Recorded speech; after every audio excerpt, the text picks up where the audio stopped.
Hello everyone, welcome to my channel. कल हमने chapter number 5 life process का part 1 complete कर लिया था और इस वीडियो में हम स्टार्ट करने वाले हैं उसके आगे का चैप्टर। ठीक है, तो चलिए स्टार्ट करते हैं। कल हमने लास्ट जो टॉपिक पढ़ा था वो हमने पढ़ा था आपका हेटेरोट्रॉपिक न्यूट्रिशन। हम न्यूट्रिशन पढ़ रहे थे, हमने ऑटोट्रॉपिक न्यूट्रिशन पढ़ा, फिर हमने हेटेरोट्रॉपिक न्यूट्रिशन पढ़ा। उसके बाद हम यहाँ से स्टार्ट करेंगे how do organism obtain their nutrition. ये जो ऑर्गेनिज्म है वो अपना न्यूट्रिशन, उनका जो एक वे है न्यूट्रिशन का, या कह सकते हैं कि वो कैसे अपना न्यूट्रिशन जो है वो ऑब्टेन करते हैं। Since the food and the way it is obtain differ, the digestive system is different in various organism. जैसा मैंने आपको बताया था, क्योंकि बॉडी स्ट्रक्चर सबका कैसा है, सारे ऑर्गेनिज्म का जो बॉडी स्ट्रक्चर है वो कैसा है आपका, अलग अलग है, राइट। तो वो अलग अलग तरह का खाना भी खाते हैं, है ना। तो उनका जो डाइजेस्टिव सिस्टम है वो भी कैसा होगा, वो भी सबके अंदर कैसा होगा, अलग अलग होगा। ठीक है, सेम फूड नहीं खा रहे हैं तो उनका जो डाइजेस्टिव सिस्टम है वो भी कैसा होगा, वो भी डिफरेंट होगा ना। सिंगल सेल्ड ऑर्गेनिज्म की अगर हम बात करें तो जो खाना वो लोग इनटेक कर रहे हैं, ठीक है, that is taken in by the entire surface, क्योंकि उनमें कोई अलग से कोई स्पेशलाइज कोई ऑर्गन तो है नहीं उसमें। बट जैसे जैसे कॉम्प्लेक्सिटी बढ़ती जाती है ऑर्गेनिज्म की, उनका जो बॉडी स्ट्रक्चर है वो थोड़ा डिफर होता रहता है या कॉम्प्लेक्स होता रहता है, तो अलग अलग पार्ट, डिफरेंट पार्ट्स जो हैं उसके अंदर बन जाते हैं, या कह सकते हैं कि उसके पास डिफरेंट पार्ट्स होते हैं अपने एक स्पेशल काम को करने के लिए। ठीक है, जो ऑर्गन्स हैं उनके वो स्पेशलाइज्ड हो जाएंगे किसी बेसिक, या आप कह सकते हैं किसी डिफरेंट फंक्शन को परफॉर्म करने के लिए। फॉर एग्जाम्पल अगर हम बात करें अमीबा की, ठीक है, तो अमीबा आपको पता है कि अमीबा का शेप कैसा, आप कह सकते हैं ऐसे फ्लावर लाइक इसका शेप हम बना सकते हैं। सेंटर में आपका न्यूक्लियस हो गया है और यहाँ पर क्या होता है, यहाँ पर आपका जो है वो सारे में साइटोप्लाज्म आपका भरा हुआ होता है। तो अमीबा कैसे अपना ऑब्टेन करता है अपना food. Amoeba takes in food using temporary finger like extensions of the cell surface which fuse over the food particle forming a food vacuole. Inside the food vacuole, complex substances are broken down into simpler ones, which then diffuses into the cytoplasm. The remaining undigested material is moved to the surface of the cell and thrown out. In paramecium, which is also a unicellular organism, the cell has a definite shape and the food is taken in at a specific spot. Food is moved to this spot by the movement of cilia, which cover the entire surface of the cell. अब यहाँ पर amoeba के बारे में देख लो, ठीक है। ये देखो अमीबा का जो पूरा मेथड है वो मैं आपको यहाँ पे बता देती हूँ। खाना कैसे ऑब्टेन कर रहा है, अपना न्यूट्रिशन कैसे दे रहा है, ये है आपका अमीबा का स्ट्रक्चर। ठीक है, ये इसकी फ्लावर जैसी आप शेप समझ लो, कैसे आप इसको रख, इसकी कोई डेफिनेट शेप नहीं है ऐसे। तो सेंटर में क्या है, जो ब्लैक डॉट दिख रहा है दैट इज न्यूक्लियस, ये आपका न्यूक्लियस है। और ये जो डॉट डॉट दिख रहे हैं आपको, ये है आपका साइटोप्लाज्म। ठीक है, ये हो गया आपका साइटोप्लाज्म। अब इसको फूड पार्टिकल दिख रहा है यहाँ पे, ये आपको दिख रहा है रेड डॉट जो बन रहा है यहाँ पे, जो स्ट्रक्चर बन रहा है छोटा सा, ये क्या है आपका फूड पार्टिकल है। अब क्योंकि अमीबा के पास स्पेशलाइज्ड कोई ऑर्गन्स तो नहीं है ना, तो ये क्या काम करता है, ये अपना इसका जो स्ट्रक्चर है ना, ये वाला जो पोर्शन है, ये इसी में से क्या करेगा, इसी में से ये सीडोपोडिया बनाएगा। अब ये सीडोपोडिया का मतलब क्या है, आपको पता होगा कि सीडो का मतलब क्या होता है, फॉल्स, एंड पोडिया मतलब क्या है यहाँ पर आपका फूड के लिए और फीड के लिए जो हम इसको यूज़ करते हैं, है ना। तो इसके फॉल्स फीट हैं, इसके ये झूठे झूठे आप मान लो कि एक्चुअल में नहीं है, रियलिटी में नहीं है, बट ये इनको फॉर्म कर लेता है जैसे इसको अपना जो है फूड पार्टिकल इसको दिखाई पड़ता है कहीं पे। तो ये इसने क्या किया, इसने सीडोपोडिया को फॉर्म कर लिया। ठीक है, अब ये सीडोपोडिया क्या करेंगे, इसके फूड पार्टिकल को क्या करेंगे, एनगल्फ करेंगे, है ना। और यहाँ पर क्या बन जाएगा, यहाँ पे बन जाएगा आपका एक फूड वैक्यूल। ये बन गया ना एक खाली स्पेस जैसा जो आपको दिख रहा है, ये क्या है, फूड वैक्यूल। और फूड पार्टिकल जो है इसको इसने क्या कर लिया, इसने इसको एनगल्फ कर लिया। फूड पार्टिकल जब इसके अंदर आ जाएगा यहाँ पे, तो वो क्या हो जाएगा, आपका साइटोप्लाज्म में क्या हो जाएगा, उसको एब्जॉर्ब कर लिया जाएगा। तो ये आपका क्या हो गया, अमीबा हो गया, है ना। और ये जो मेथड है आपका, इसको कहा जाता है फेगोसाइटोसिस। इसका नाम क्या है, फेगोसाइटोसिस। ये तो बात हो गई अमीबा की। अगर हम बात करें पैरामीशियम की, तो पैरामीशियम भी आपका कैसा ऑर्गेनिज्म है, ये भी आपका यूनिसेलुलर ऑर्गेनिज्म है, स्लीपर शेप जैसा होता है आपका। तो उसमें फॉल्स फीट वगैरह नहीं होते हैं, इस तरह का स्ट्रक्चर कुछ आप इसका मान लो ऐसे, है ना, स्लीपर शेप जैसा। ये थोड़ा टेढ़ा सा बन रहा है इसमें, और यहाँ पे ना ऐसे इस तरह से इसके हेयर लाइक एक्सटेंशंस यहाँ पर निकले हुए हैं, ये वाले। तो ये जो हेयर लाइक एक्सटेंशंस है ना, इनको कहा जाता है सीलिया। तो जैसे अमीबा ने अपना खाना जो इनटेक करा, उसमें किसने हेल्प किया, सीडोपोडिया ने। तो पैरामीशियम में भी क्या होगा, पैरामीशियम में सीडोपोडिया तो नहीं है, बट ये जो सीलिया है ना, ये हेल्प करते हैं। ठीक है ना, इनके मूवमेंट से वो क्या करता है, अपना जो भी उसका फूड पार्टिकल है उसको वो एनगल्फ कर लेता है आपका। आगे देखते हैं न्यूट्रिशन इन ह्यूमन बींग्स, इसको पढ़ लेते हैं। तो यहाँ पर हमारा अमीबा और पैरामीशियम का जो फूड ऑब्टेन करने का जो आपका एक प्रोसेस था वो हमने यहाँ पे देख लिया है, ठीक है। तो अब पढ़ते हैं न्यूट्रिशन इन ह्यूमन बींग्स के ह्यूमन बींग्स अपना न्यूट्रिशन जो है वो कैसे ऑब्टेन करते हैं। देखो अब न्यूट्रिशन अगर ह्यूमन बींग्स की बात करें तो उनका जो डाइजेस्टिव सिस्टम है वो भी कैसा होगा, अलग होगा ना, मल्टी सेलुलर है तो उनका सिस्टम कैसा होगा, बिल्कुल डिफरेंट होगा एज़ कम्पेयर टू अमीबा और पैरामीशियम, उनसे तो बिल्कुल अलग होगा ना। या बाकी के जो ऑर्गेनिज्म है उनसे भी कैसा होगा, बिल्कुल डिफरेंट होगा। चलो इसको देखते हैं डिटेल में। Alimentary canal is basically a long tube extended from the mouth to the anus. अब ये एलिमेंट्री कैनाल क्या है आपकी, जब डाइजेशन होगा ना पूरा जो भी इनटेक किया जाएगा खाने का, वो खाना जब वो अपना इनटेक करेंगे तब से लेकर उसके एक्सक्रिएशन तक, है ना, कि डाइजेस्ट हुआ है आपका, एसिमुलेट हुआ है आपका, या इनटेक करा है पूरा, तो ये सारे जो स्टेप है ना ये मैं आपको सीरीज़ में बता देती हूँ, एक बार देखो। तो जब भी न्यूट्रिशन होगा ह्यूमन बींग्स में उसमें 5 बेसिक स्टेप जो है वो आपके आते हैं। कौन कौन सा आता है इनको आप देखो सीरीज़ में। फर्स्ट वन है कि पहले खाने को इनटेक करना पड़ेगा, तो फर्स्ट जो आपका स्टेप आता है वो आता है आपका इंजेशन, ठीक है। फर्स्ट स्टेप क्या हो जाएगा आपका, इंजेशन। सेकंड की अगर हम बात करें तो हमने जब खाना खा लिया है तो खाना खाने के बाद हमें क्या करना पड़ेगा, मतलब हमारे खाने को क्या होना पड़ेगा, डाइजेस्ट भी तो होना पड़ेगा ना। तो सेकंड क्या होता है आपका, सेकंड होता है आपका डाइजेशन। हमने इंजेस्ट भी कर लिया, डाइजेस्ट भी कर लिया, एंड थर्ड पार्ट इज आपका जो आप कह सकते हैं थर्ड स्टेप हो जाएगा आपका, वो हो जाएगा आपका एब्जॉर्प्शन। थर्ड पार्ट हो जाएगा आपका एब्जॉर्प्शन। नंबर 4 पार्ट हो जाएगा आपका, खाना एब्जॉर्ब भी हो गया है, एब्जॉर्ब होने के बाद एनर्जी भी तो चाहिए ना पूरी, तो फोर्थ जो आपका पार्ट है दैट इज़ एसिमिलेशन। क्या हो जाएगा आपका, एसिमिलेशन होना, फिर यहाँ पर होगा एसिमिलेशन। और लास्ट जो आपका स्टेप होता है वो होता है आपका इजेशन, यानी कि जो खाना है जो वेस्ट प्रोड्यूस होगा उसको एक्सक्रीट भी तो करना पड़ेगा ना, तो ये स्टेप है आपका इजेशन। तो ये 5 बेसिक स्टेप हैं आपके न्यूट्रिशन इन ह्यूमन बींग्स में, ठीक है। आप किसी भी ऑर्गेनिज्म में अगर बात करेंगे तो ये 5 स्टेप उसमें होंगे। पहले इंजेस्ट किया जाएगा, फिर आपका डाइजेस्ट किया जाएगा, फिर आपका उसको एब्जॉर्ब किया जाएगा, फिर उसको एसिमिलेट किया जाएगा और लास्ट में उसको इजेशन किया जाएगा। चाहो तो इन स्टेप्स को आप ऐसे ही याद कर लो, IDAAE, ठीक है ना। तो ingestion, digestion, absorption, assimilation and egestion. अगर आपको ऐसे याद नहीं हो रही तो IDAAE करके इसको याद कर लो, आपको इनिशियल्स याद हो जाएंगे तो आपको आसानी से याद हो जाएगा, ठीक है। आगे बढ़ते हैं, देखो ठीक है। तो हमने एलिमेंट्री कैनाल को देख लिया, हमने उसमें जो स्टेप्स देख लिए, उसको डिटेल में बढ़ते हैं। और देखो in figure 5.6 we can see that the tube has different parts. ये जो आपकी ट्यूब है ना, जो एलिमेंट्री कैनाल है आपकी पूरी, इसमें आपके अलग अलग जो है पार्ट्स, ठीक है। तो इसमें अलग अलग आपके पार्ट्स हैं। Various regions are specialised to perform different functions. इसमें अलग अलग रीजन्स हैं आपके जो स्पेशलाइज्ड हैं किसी पर्टिकुलर फंक्शन को करने के लिए। What happens to the food once it enters our body. जब हम खाना खाते हैं तो क्या होता है फूड के साथ में, ये हम यहाँ पे पूरा जो प्रोसेस है उसको हम यहाँ डिटेल में डिस्कस करेंगे, ठीक है। तो चलो इसको आगे देख लेते हैं। देखो यहाँ पर ये एक्टिविटी है आपकी, इसको कर लेना आप लोग। ये देखिए, we eat various types of food which has to pass through the same digestive tract. हमने कुछ भी खाना खाया, मान लो हमने जो है रोटी सब्जी खाई, हमने दाल रोटी खाई, हमने चावल खाए, या हमने कोई जंक फूड खाया, तो जो खाना हम खा रहे हैं हमारा जो सिस्टम है, तो हमने कुछ भी खाया, ठीक है, हमारा जो डाइजेस्टिव सिस्टम है वो तो सेम ही रहेगा ना। या हमने खाना खाया तो हमारा जो सिस्टम है वो भी चेंज होता रहेगा, नहीं ना, ऐसा तो पॉसिबल नहीं है। तो हम जो भी खाना खा रहे हैं, जो भी अलग अलग तरह का हम खाना खा रहे हैं, उसको सेम ही डाइजेस्टिव सिस्टम से जो है क्रॉस होके जाना पड़ेगा, उसको पास होके जाना पड़ेगा। Naturally the food has to be process to generate particles which are small and of the same texture. This is achieved by crushing the food with the teeth. तो हमने खाना खाया, तो ये तो नहीं हमने रोटी खाई, रोटी को हमने आधे 2 पार्ट्स में डिवाइड कर उसको हम पूरा का पूरा ऐसे स्वालो कर गए, नहीं ना। हम क्या करते हैं, उसके छोटे छोटे बाइट्स बनाते हैं, फिर उसको हम खाते हैं।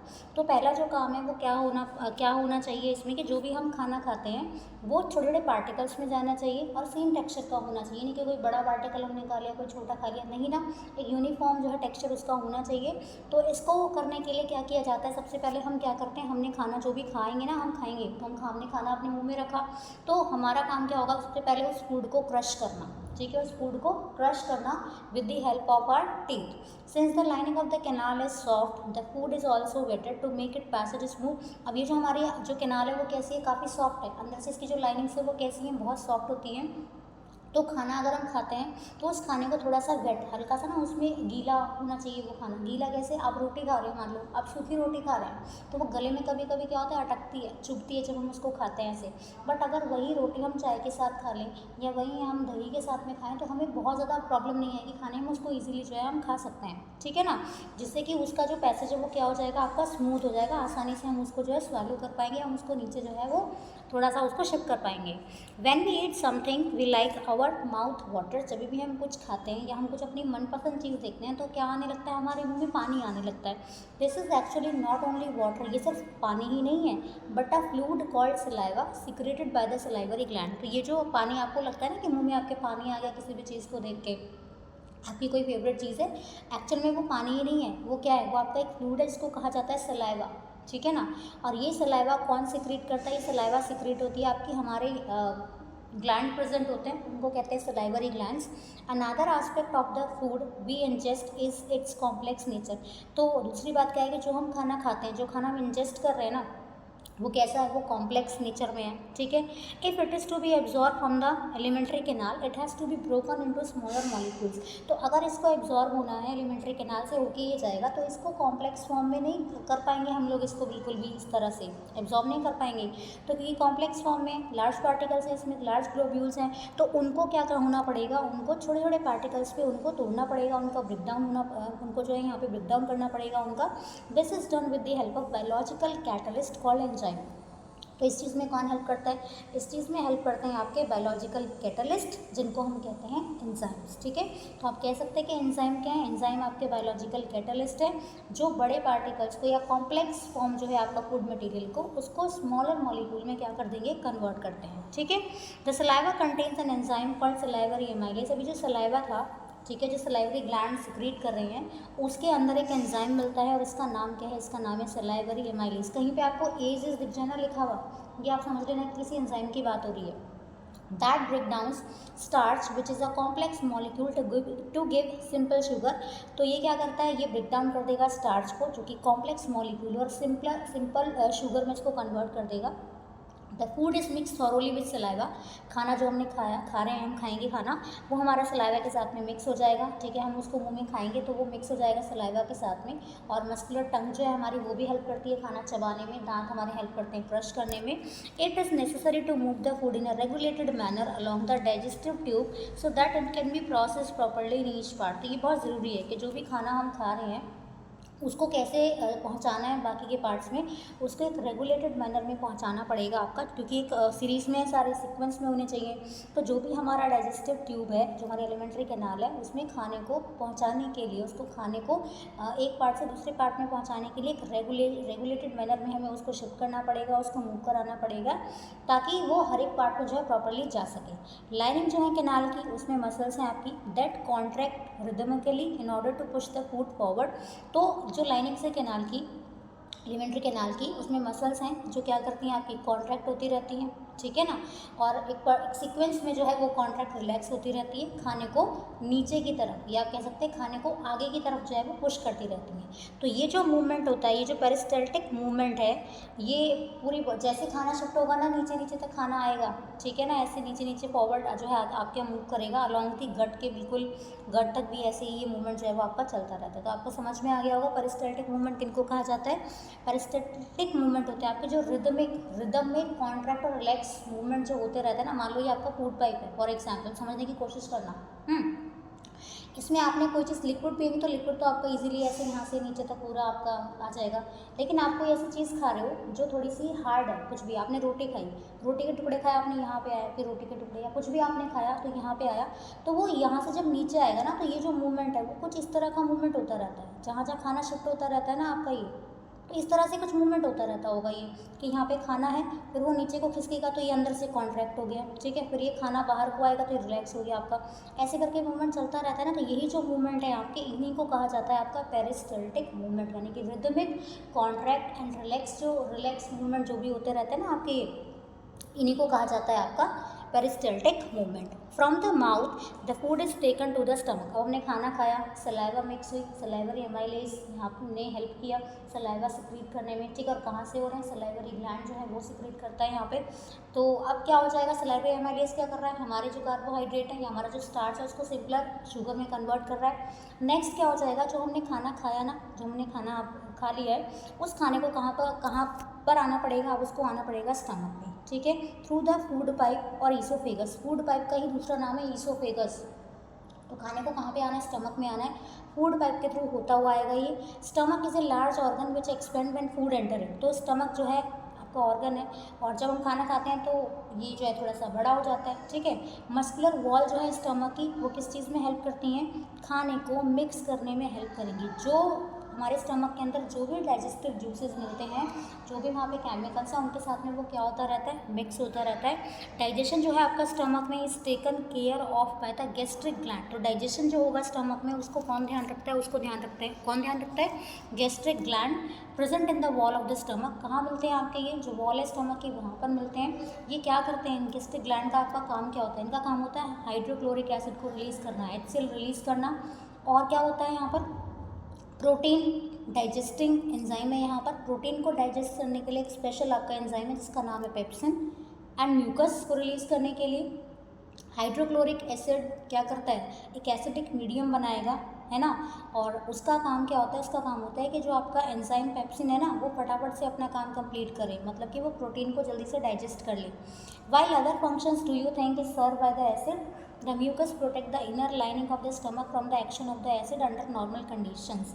अब यहाँ पर है किस एसिड का काम क्या है, HCl तो हमारे लिए डेंजरस है ना। हम क्या था, आपने पढ़ा होगा ना केमिस्ट्री में, HCl, HNO3, H2SO4 कैसे एसिड है आपके, स्ट्रॉन्ग एसिड है।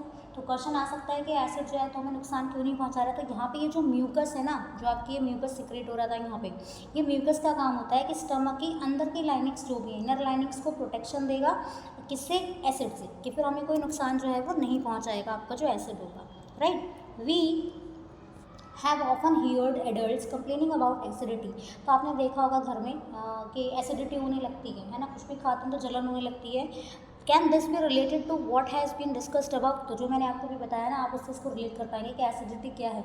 जब HCl का सिक्रेशन क्या होने लगता है, ज़्यादा होने लगता है, तो क्या हो जाती है, एसिडिटी हो जाती है। Exit of food from the stomach is regulated by a sphincter muscle which releases it in small amount into the small intestine। अब खाना जो आया आपका स्टमक से कहाँ पे आएगा, आपका वो एंटर करेगा स्मॉल इंटेस्टाइन में। तो वहाँ पे क्या होती है, एक मसल होती है स्फिंक्टर मसल, ठीक है ना, रिंग टाइप मसल्स होगी आपकी जो हेल्प करती है। From the stomach the food now enter the small intestine. अब खाना जो है वो कहाँ पे एंटर हो रहा है, खाना आपका एंटर हो रहा है स्मॉल इंटेस्टाइन में। अच्छा, एक और चीज़ यहाँ पे ध्यान रखो, इस एसिडिटी को दूर करने के लिए हम लोग क्या यूज़ करते हैं, हम लोग यूज़ करते हैं एंटाएसिड।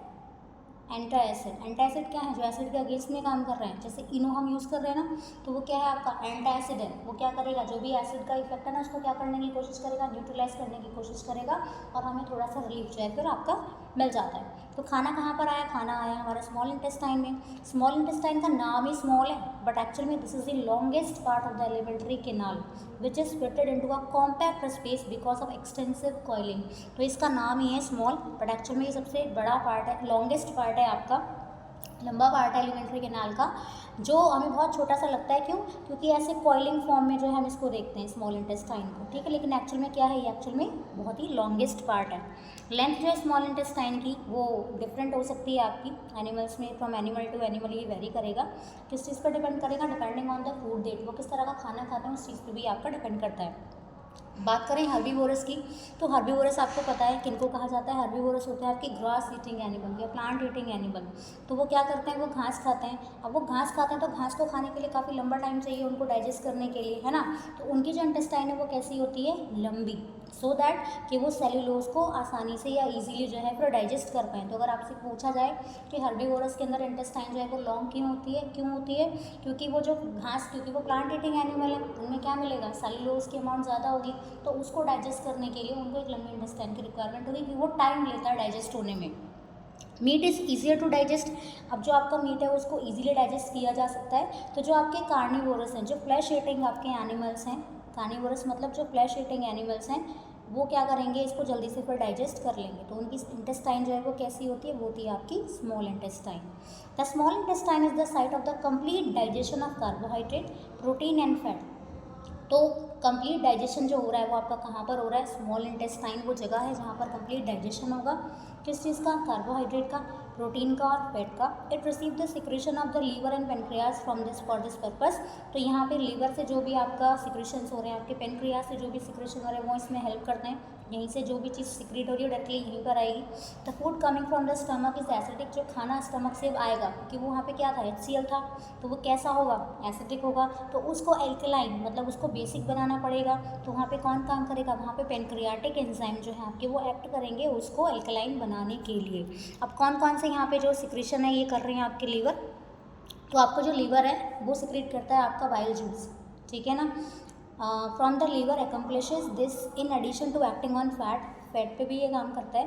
Fat are present in the intestine in the form of large globules. तो जो आपके फैट हैं वो कैसे होंगे, लार्ज ग्लोब्यूल। आप मान लो ऐसे ना बॉल जैसे, ऐसे बड़े बड़े स्ट्रक्चर थोड़े से, है ना, बहुत बड़े बड़े नहीं, मतलब ग्लोब्यूल मतलब आप समझ रहे हैं बस इस तरह से, ठीक है। तो ग्लोब्यूल्स की फॉर्म में होगा और ये बहुत ही डिफिकल्ट हो जाएगा एंजाइम के लिए कि उस पर एक्ट कर पाए। तो बाइल सॉल्ट क्या करते हैं, बाइल सॉल्ट इन छोटे बड़े बड़े ग्लोब्यूल्स को छोटे छोटे ग्लोब्यूल्स में क्या कर देंगे, इनका ब्रेक डाउन कर देंगे, ठीक है। और इससे क्या होगा, आपका जो एंजाइम होगा उसकी एफिशिएंसी बढ़ जाएगी, उसको फटाफट से स्मॉलर पार्टिकल में उसको इजीली डाइजेस्ट करने में हेल्प करेगा, ठीक है।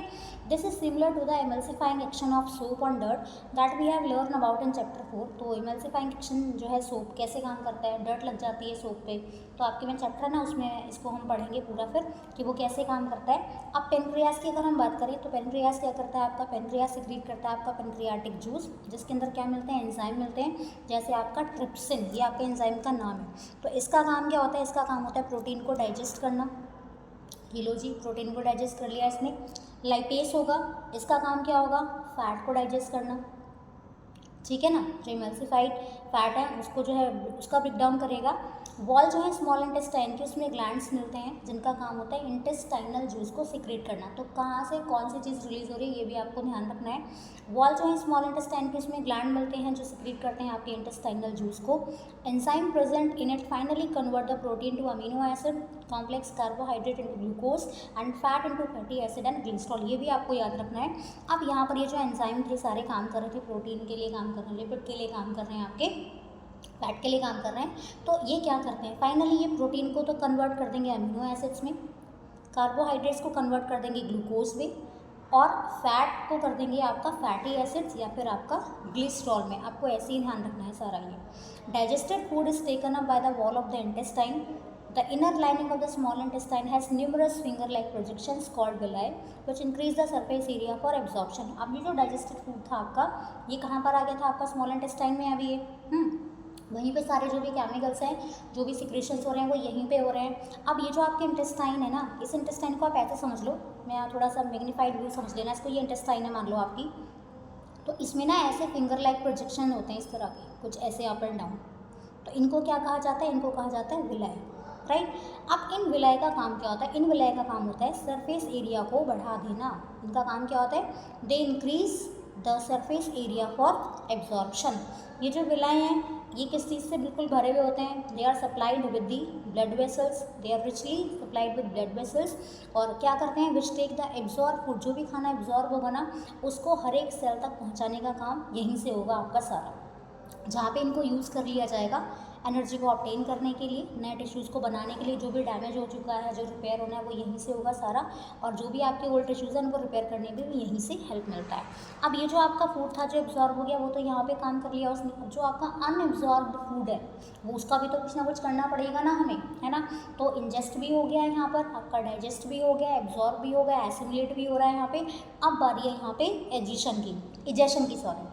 तो इजेशन कैसे होगा, ये खाना आपका कहाँ पर आएगा, ये पहुँचेगा आपका लार्ज इंटेस्टाइन में, जहाँ पे उसकी जो वॉल है वो क्या करेंगी, उसके अंदर से जो वाटर होगा उसको सारे वाटर को क्या कर लिया जाएगा, एब्जॉर्ब कर लिया जाएगा।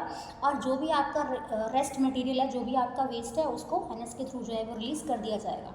Exit of this waste material is regulated by the anal sphincter. तो यहाँ पे एक मसल है, एक ओपनिंग है एक्सक्रीशन के लिए, ठीक है। तो जो भी आपका वेस्ट मटेरियल होगा उसको यहाँ से रेगुलेट कर दिया जाएगा। आई होप आपको समझ में आ गया होगा। एक बार डायग्राम के थ्रू मैं फिर से शॉर्ट में आपको बता देती हूँ, जल्दी से देखो। ये हमने खाना खाया, ये आपकी बकल कैविटी, हमने खाना यहाँ पे रखा, यहाँ पे हमारा खाना सलाइवा के साथ में मिक्स होगा, ठीक है। और यहाँ पर हमारा जो सलाइवा है वो क्या करेगा, हमारे खाने को जो है आगे, है ना, वो क्या करेगा, हमारे खाने को फॉरवर्ड करेगा। अब हमारा खाना कहाँ पर आएगा, हमारा उसको हेल्प करेगा ताकि हमारा खाना इजीली, है ना, एक आसान तरीके से जो हमारा खाना फूड पाइप में आए। फूड पाइप में खाना आएगा, ईसोफेगस में खाना आया, यहाँ से खाना कहाँ पहुँचेगा, यहाँ से खाना पहुँचेगा हमारा स्टमक में, ये हमारा स्टमक में खाना आ गया। स्टमक से खाना हमारा यहाँ पर आएगा, यहाँ पे जो है एसिड HCl था, एसिडिटी होने के चांसेस यहाँ पे रहते हैं। अब ये जो एसिडिक, यहाँ पे जो एसिडिक आएगा सारा का सारा हमारा खाना वो कैसा होगा, एसिडिक होगा। वो कहाँ पहुँचेगा, वो पहुँचेगा हमारे स्मॉल इंटेस्टाइन में। स्मॉल इंटेस्टाइन में जो भी सिक्रेशंस होंगे वो सारे के सारे ऐड कर दिए जाएंगे, ठीक है। विलायक क्या करते हैं, यहाँ पे जो एरिया है उसको बढ़ाने में हेल्प करता है। जो भी मैक्सिमम एब्जॉर्प्शन का काम है वो कहाँ पर होगा, स्मॉल इंटेस्टाइन में होगा, ठीक है। अब एसिमिलेशन, यहाँ पर जो आपका ये स्मॉल इंटेस्टाइन थी, यहाँ से खाना पहुँचेगा हमारा ये लार्ज इंटेस्टाइन में। लार्ज इंटेस्टाइन में क्या होगा, जो भी हमारा एक्स्ट्रा वाटर है उस सबको एब्जॉर्ब कर लिया जाएगा। जो भी हमारा वेस्ट है उसको इस एनस के थ्रू, या फिर आपका जो स्फिंक्टर मसल है आपका, ये एनल स्फिंक्टर है आपका, सॉरी स्फिंक्टर नहीं, वो तो स्टमक वाले पार्ट में मिलता है। तो यहाँ से आपका जो एनल स्फिंक्टर है, इसकी हेल्प से हमारा जो खाना है या जो हमारा वेस्ट है, खाना नहीं, जो हमारा वेस्ट है, जो हमारा एक्सक्रीटा है, वो हमारा यहाँ से रिलीज़ कर दिया जाएगा, ठीक है। तो ये हमारा पूरा कंप्लीट हो जाता है ह्यूमन का जो भी न्यूट्रिशन था। अब आगे इसको देखते हैं। अब हम पढ़ते हैं डेंटल कैरीज के बारे में। येलो बॉक्स में दिया हुआ डेंटल कैरीज, इसको पढ़ लो। डेंटल कैरीज और tooth decay causes gradual softening of enamel और डेंटाइन। तो हमारे डेंटल कैरीज में क्या होता है, या टूथ डिके आप इसको सिंपल बोल सकते हैं। तो इसमें धीरे धीरे हमारा जो दांत है वो क्या होने लगता है, थोड़ा सा ख़राब, डिके होने लगता है बिल्कुल। और ये कब होता है, जब बैक्टीरिया जो है वो किस चीज़ पे एक्ट करेगा, शुगर पे एक्ट करेगा, एसिड प्रोड्यूस होगा, और वो क्या करेगा, हमारे इनेमल को डीमिनरलाइज कर देगा, उसके मिनरल को क्या करता रहेगा, ख़त्म करता रहेगा। Masses of bacterial cells together with food particles stick to the teeth to form dental plaque. अब बहुत सारे बैक्टीरिया सेल्स होंगे, ग्रुप में होगा पूरा, तो वो क्या करेगा, खाना हमने खाया कुछ भी, वो खाना हमारे दांत पे चिपका हुआ है, वहाँ पे जो है बैक्टीरिया आपका एक्ट करेगा और क्या करेगा, डेंटल प्लेक बना देगा, एक लेयर बना देगा हमारे टीथ पे, है ना, हमारे टीथ पे sorry. Saliva can not reach the tooth surface to neutralise the acid as plaque cover the teeth. अब जो हमारा सलाइवा है वो प्रॉपरली हमारे टूथ सरफेस तक पहुंच नहीं पाता है कि वो हमारे एसिड का जो इफेक्ट है उसको कम कर सके या न्यूट्रलाइज कर सके, जो एसिड बैक्टीरिया के द्वारा यहाँ पर प्रोड्यूस होगा उसमें कोई हेल्प नहीं कर पाएगा। Brushing the teeth after eating remove the plaque. अब जब हम ब्रश करते हैं खाना खाने के बाद तो वो क्या करता है, प्लेक को रिमूव कर देगा। Before the bacteria produces acid, acid को, बैक्टीरिया को एसिड प्रोड्यूस करने ही नहीं देगा। इफ़ अनट्रीटेड, अगर हम इसको नहीं ध्यान रखते हैं इसका, तो माइक्रो ऑर्गेनिज्म क्या करते हैं, जो पल्प है उसको उस पर अटैक करते हैं, और क्या होता है, हमें इन्फ्लेमेशन होती है और हमें इन्फेक्शन होता है। तो ये बेसिक सा कुछ दिया हुआ था थोड़ा सा डेंटल कैरीज के बारे में, इसको मैंने आपको शॉर्ट में यहाँ पे बता दिया है। आगे चलते हैं। ये आपके ब्लू लाइन क्वेश्चन से यहाँ पे देखो, आपको समझ में आ जाएगा। मैं बिल्कुल डैम श्योर हूँ कि आप ना इस वीडियो को देखने के बाद आप इनके आंसर जो है बहुत ही आसानी से कर लेंगे। सारे क्वेश्चंस आपके कवर हो रहे हैं पूरे डिटेल, क्योंकि मैं आपको यहाँ पे पढ़ा रही हूँ। नेक्स्ट टॉपिक जो है हमारा वो है हमारा रेस्पिरेशन। तो हमने पहला लाइफ प्रोसेस न्यूट्रिशन को कंप्लीट कर लिया है। सेकेंड हमारा है रेस्पिरेशन। यहाँ पे एक्टिविटी दी गई है, इस एक्टिविटी को जो आप एक बार पढ़ लेना इसको। अब हम पढ़ते हैं यहाँ पे आपका रेस्पिरेशन के बारे में। We have discussed nutrition in organism in the last section. The food material taken in during the process of nutrition is used in cells to provide energy for various life processes. तो हमने nutrition पढ़ा, अभी हमने पूरा का पूरा nutrition को detail में पढ़ा ना। जो भी खाना हम खा रहे हैं किसके थ्रू खा रहे हैं हम न्यूट्रिशन, क्योंकि अलग अलग वे है सबका, अलग अलग मेथड है सबका ऑब्टेन करने का खाने को। तो हमने न्यूट्रिशन पढ़ा, न्यूट्रिशन का पूरा प्रोसेस पढ़ा, और वो जो खाना न्यूट्रिशन के थ्रू हम खा रहे हैं ना, उससे हमें क्या मिल रही है, उससे हमें एनर्जी मिल रही है। एनर्जी तो मिलेगी ना हमें अलग अलग लाइफ प्रोसेस को परफॉर्म करने के लिए। Diverse organism do this in different ways. तो आपके जो ऑर्गेनिज्म है, अलग अलग ऑर्गेनिज्म जो है इसको अलग अलग तरह से यूज़ करते हैं। कुछ ऑक्सीजन का यूज़ करते हैं किस चीज़ के लिए, ग्लूकोज का ब्रेक डाउन करने के लिए, ताकि जो आपका ग्लूकोज है, जो कि स्टार्च है आपका, या आपका जो ग्लाइकोजन आपका है, क्योंकि हमारी बॉडी में एनर्जी किसकी फॉर्म में स्टोर हो रही है, ग्लाइकोजन की फॉर्म में हो रही है हमारी बॉडी में, तो राइट। तो ये क्या करते हैं, सिंपली ग्लूकोज का ब्रेक डाउन करेंगे किस चीज़ में, CO2 में और वाटर में। कुछ क्या करते हैं जिनके अंदर ऑक्सीजन हम यूज़ नहीं करते हैं। In all cases the first step is the breakdown of glucose, a 6 carbon molecule into 3 carbon molecule called pyruvate. अब यहाँ पर क्या होगा आपका देख लो, क्योंकि हमें पता है ग्लूकोज का फॉर्मूला क्या होता है। ग्लूकोज का फॉर्मूला है C6H12 O6, ये आपका क्या है, ग्लूकोज है। तो इसमें कार्बन कितने हैं आपके, 6 कार्बन है आपके यहाँ पर। तो पहला जो स्टेप आपका स्टेप जो आएगा, चाहे वो आपका ऑक्सीजन यूज़ करता हो चाहे आपका ऑक्सीजन ना यूज़ करता हो, पहला जो आपका स्टेप आता है वो आता है कि आपका जो 6 कार्बन मॉलिक्यूल है, जो आपका C6 है, वो सबसे पहले किस चीज़ में ब्रेक डाउन होगा, उसका 3 कार्बन मॉलिक्यूल में उसका ब्रेक डाउन हो जाएगा। ये जो 3 कार्बन मॉलिक्यूल है इसको कहा जाता है आपका पायरोवेट, ठीक है। और ये पूरा जो मेथड है, ये जो पूरा प्रोसेस है, कहाँ पर हो रहा होगा, ये होगा आपका साइटोप्लाज्म में। अब ये जो आपका पायरोवेट है, यानी कि जो आपका 3 कार्बन मॉलिक्यूल है, ये किस चीज़ में कन्वर्ट होगा आपका, ये कन्वर्ट हो जाएगा आपका इथेनॉल और आपका कार्बन डाइऑक्साइड में। ये जो प्रोसेस है ये कहाँ पर देखने को मिलेगा आपको, ईस्ट में देखने को मिलेगा। जब फर्मेंटेशन होता है तो ये वाला प्रोसेस यहाँ पे लगता है। ये जो प्रोसेस है आपका, this process takes place in the absence of air, ये वाला जो प्रोसेस है आपका, इसमें ऑक्सीजन का कोई यूज़ नहीं है, एयर का कोई भी यूज़ नहीं है, एयर की एब्सेंस में हो रहा है, इसीलिए इसको कहा जाता है एनारोबिक रेस्पिरेशन। ओके, तो आपको समझ में आया कि जो एयर की प्रेजेंस में हो रहा है उसको तो कहा जाता है एरोबिक रेस्पिरेशन, एरोबिक रेस्पिरेशन। और जहाँ पर ऑक्सीजन नहीं है, यानी कि एब्सेंस ऑफ ऑक्सीजन है, उसको कहा जाता है anaerobic respiration. Break down of pyruvate using oxygen take place in the mitochondria. अब ये जो पायरोवेट है, जहाँ पर ऑक्सीजन यूज़ होगी आपकी, जहाँ पर यानी कि एरोबिक रेस्पिरेशन होगा, वो कहाँ पर होगा, वो होगा आपका माइटोकॉन्ड्रिया में, है ना। This process breaks up the 3 carbon pyruvate molecule to give 3 molecules of carbon dioxide। अब ये जो आपका पायरोवेट था, ये क्या करेगा, ये आपका किस चीज़ में ब्रेक डाउन हो जाएगा, इसका ये 3 मॉलिक्यूल्स ऑफ कार्बन डाइऑक्साइड में आपका ब्रेक हो जाएगा। अदर प्रोडक्ट इज वाटर बन जाएगा। Since this process take place in the presence of air, अब क्योंकि ये एयर की प्रेजेंस में हो रहा है, ऑक्सीजन की प्रेजेंस में हो रहा है, तो इसको क्या कहा जाएगा, इसको कहा जाएगा एरोबिक रेस्पिरेशन।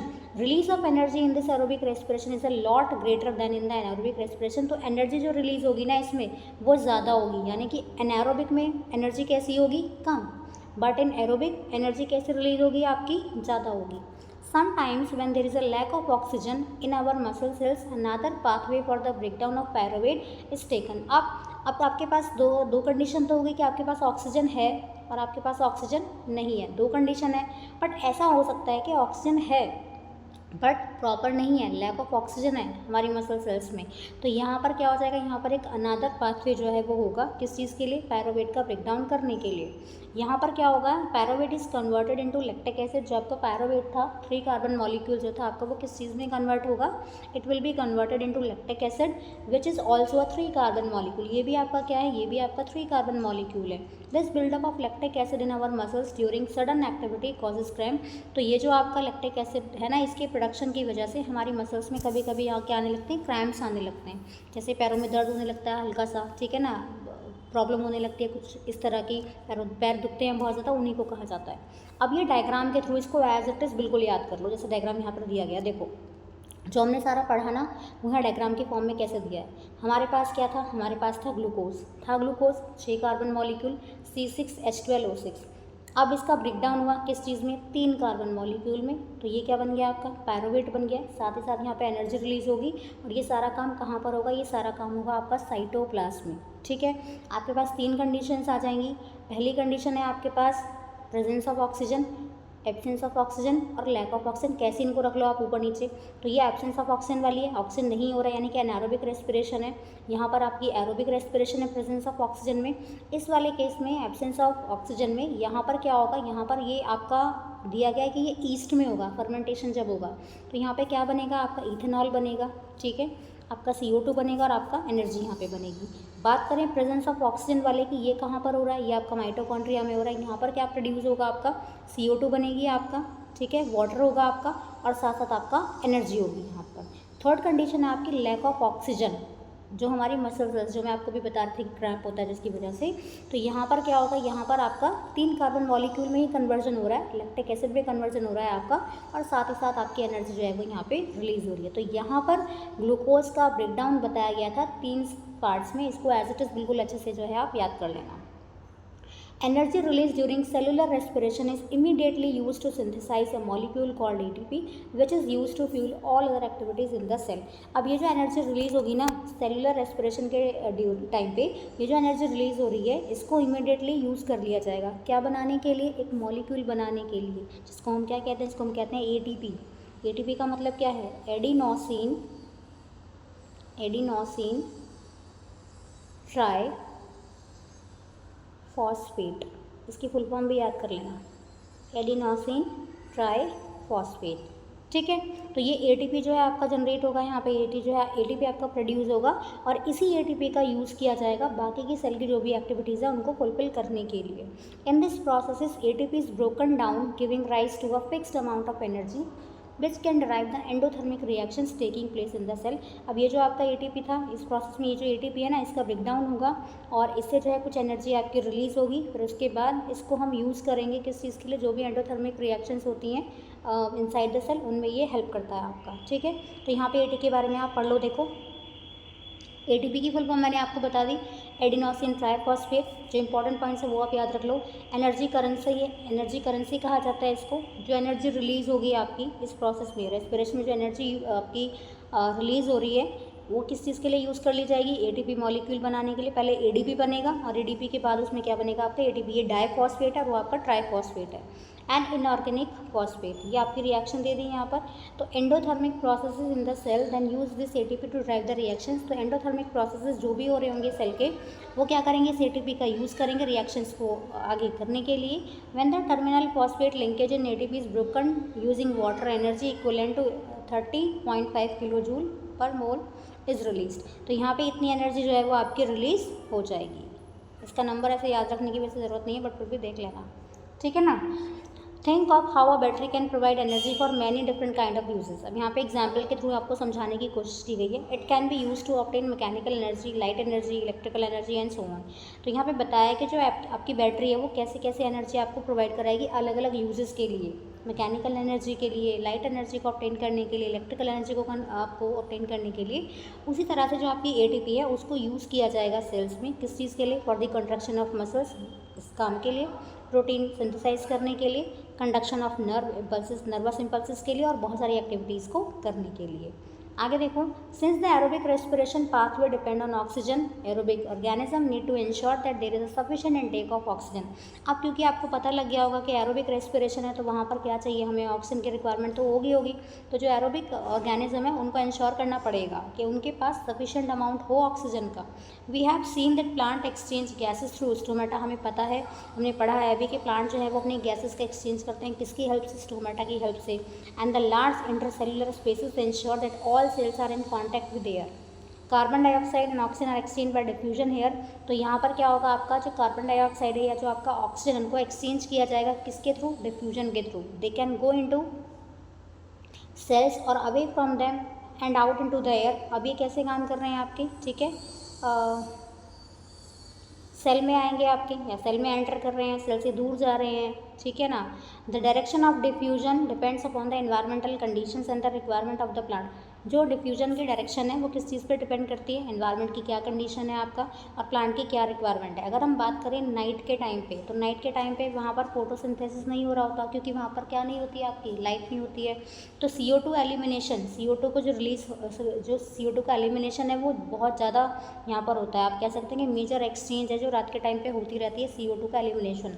दिन के टाइम पे CO2 जनरेट होगी रेस्पिरेशन की वजह से, उसको कौन यूज़ कर लेता है, उसको यूज़ कर लेते हैं प्लांट्स फोटोसिंथेसिस में। Hence there is no CO2 release, इसलिए वहाँ पर क्या नहीं होता है, CO2 का कुछ भी नहीं वहाँ पे रिलीज होगा। Instead oxygen release is the major event at this time. तो दिन के टाइम पे क्या होगा, दिन के टाइम पे ऑक्सीजन ज़्यादा रिलीज होती है और रात के टाइम पे CO2 ज़्यादा रिलीज होती है। Animal have evolve different organs for the Uptake of oxygen from the environment. Animals के पास अलग अलग ऑर्गन्स हैं, जिससे कि वो एनवायरनमेंट से क्या करेंगे, अपने एटमॉस्फेयर से क्या करते हैं, ऑक्सीजन का अपटेक करते रहते हैं, टेक करते रहते हैं, है ना। And for getting rid of the CO2 produced. Terrestrial animals can breathe the oxygen in the atmosphere. अब जो टेरेस्ट्रियल एनिमल हैं, ज़मीन पर रहने वाले जो एनिमल्स हैं, उनको कहा जाता है टेरेस्ट्रियल, यानी कि जो आप कह सकते हैं लैंड पर रहते हैं, उनको कहा जाता है टेरेस्ट्रियल। तो ये सांस लेते हैं एटमॉस्फेयर में जो ऑक्सीजन है उसकी हेल्प से। But animal that live in water, लेकिन जो पानी में रहते हैं आपके जो एक्वेटिक हैं, उनको क्या करना पड़ता होगा, वो तो बार बार नहीं आ सकते ना, बाहर सरफेस पे नहीं आ सकते हैं, तो उन बेचारों को क्या करना पड़ता है, उनको पानी के अंदर जो ऑक्सीजन पहले से मौजूद है, जो डिजॉल्व फॉर्म में ऑक्सीजन है, उनको वही ऑक्सीजन जो है उसको यूज़ करना पड़ता है। ये फिर से एक एक्टिविटी दे दी है आपको यहाँ पे, ठीक है, ये एक्टिविटी आप पढ़ लेना। इसको देखो आगे, since the amount of dissolve oxygen is fairly low as compare to the amount of oxygen in the air, the rate of breathing in aquatic organism is much faster than that seen in terrestrial organism. अब आपको पता होगा कि जो आपकी पानी के अंदर जो भी डिजॉल्व ऑक्सीजन है वो कम होती है as compare to the oxygen जो हमारे एटमॉस्फेयर में प्रेजेंट है। तो जो रेट ऑफ ब्रीदिंग है किसमें, एक्वेटिक में, वो कैसा होता है, बहुत ज़्यादा होता है टेरेस्ट्रियल एनिमल्स के कंपैरिजन में। फिशेज़ जो हैं वो क्या करते हैं, फिशेज़ करेंगे पानी का इंटेक करेंगे अपने with the help of their mouth, है ना, and force it pass the gills where the dissolve oxygen taken up by the blood, अपने गिल्स तक पहुंचाएंगे, वहाँ पे जो डिजॉल्व ऑक्सीजन है उसको ब्लड के द्वारा एब्जॉर्ब कर लिया जाएगा। Terrestrial organism use the oxygen in the atmosphere for respiration. जो टेरेस्ट्रियल ऑर्गेनिज्म है वो ऑक्सीजन का यूज़ करते हैं एटमॉस्फेयर में से, किस चीज़ के लिए, रेस्पिरेशन के लिए। अब ये जो ऑक्सीजन है ये एब्जॉर्ब कर ली जाएगी by the different organs in different animals. All these organs have a structure that increases the surface area which is in contact with the oxygen rich atmosphere। तो जो आपके ऑर्गेनिज्म है अलग अलग, उनके पास स्पेशल ऑर्गन्स हैं ऑक्सीजन को जो है इनहेल करने के लिए, या आप कह सकते हैं ऑक्सीजन का अपटेक करने के लिए, उसको ऑब्टेन करने के लिए। Since the exchange of oxygen and CO2 has to take place across the surface, this surface is very fine and delicate। तो अब क्योंकि यहाँ पे क्या हो रहा है, मेन जो इवेंट है वो यहाँ पर क्या हो रहा है, आपका ऑक्सीजन का और आपका CO2 का एक्सचेंज हो रहा है, उसको होना ही पड़ेगा यहाँ पर। तो ये जो सरफेस है आपका ये बहुत, आप कह सकते हैं इसको बहुत ही फाइन है, बहुत ही डेलिकेट सा होता है, और इसको प्रोटेक्ट करने के लिए it is usually place with in the body. तो इसको कहाँ कहाँ होना पड़ेगा, इसको बॉडी के अंदर ही फिक्स कर दिया गया है। Okay, so there have to be passages that will take air to this area. In addition, there is a mechanism for moving the air in and out of this area where the oxygen is absorbed। तो इसके लिए एक passage होना चाहिए पूरा, है ना। इसको प्रोटेक्शन देने के लिए इसको क्या किया गया है, इसको बॉडी के अंदर ही प्लेस कर दिया गया है। और कुछ ऐसा पैसेज या कुछ ऐसा मेथड होना चाहिए ना जिससे हम इनको, ये जो एयर है इसका इन और आउट जो है वो हम आसानी से कर सकें। तो यहाँ पर जो मैकेनिज़्म है किस चीज़ के लिए, एयर के इन और आउट के लिए, यहाँ पर एक मैकेनिज़्म है आपका। और जहाँ पर क्या होता है, जहाँ पर आपकी जो ऑक्सीजन है उसको एब्जॉर्ब कर लिया जाता है। ठीक है, इसको आगे पढ़ते हैं थोड़ा सा। देखो, इन ह्यूमन बीइंग्स, अगर हम ह्यूमन बीइंग्स की बात करें तो एयर को जब हम इनटेक कर रहे हैं एयर का, तो किसके थ्रू करेंगे, नाक के थ्रू। नॉस्ट्रल जो है हमारे, दो नॉस्ट्रल है ना हमारे, उनके थ्रू हम क्या करेंगे, एयर को इन करेंगे। Air passing through the nostril is filtered by the hair that lines the passage. अब एयर जब नॉस्ट्रल के थ्रू जाएगी तो हमारी जो नोज़ है उसमें छोटे छोटे हेयर्स लाइक प्रोजेक्शंस हैं आपके, आप कह सकते हैं हेयर प्रेजेंट है छोटे छोटे, उनका काम क्या होता है, एयर को फिल्टर करके आगे पास कर देना। The passage is also line with mucus, mucus भी होता है इसमें, जिसका काम क्या होता है, फिल्ट्रेशन का ही काम होता है इनका, कि जो भी डस्ट पार्टिकल हैं या आपका जो भी, आप कह सकते हैं कि कोई आपका एक्सटर्नल आपका कोई फैक्टर है, एक्सटर्नल कोई एजेंट है, उसको बाहर ही रोक देंगे। अंदर क्या जाएगी, आपकी जो एयर है सिर्फ वही जा रही है। From here the air passes through the throat. अब यहाँ से एयर कहाँ पर आएगी, एयर आएगी आपकी थ्रोट में, उसके बाद कहाँ पर पहुँचेगी, आपकी लंग्स में पहुँचेगी। Rings of cartilage are present in the throat. Cartilage की जो रिंग्स हैं वो प्रेजेंट होंगी हमारी थ्रोट में, और इसका क्या काम होता है, इसका काम होता है कि हमारी जो एयर पैसेज जो है वो आपका कोलैप्स ना हो। ठीक है, आगे बढ़ते हैं। देखो एक बार यहाँ पर देख लीजिए क्या लिखा हुआ है। अच्छा, इसको मैं लास्ट में पढ़ाऊँगी आपको। चलो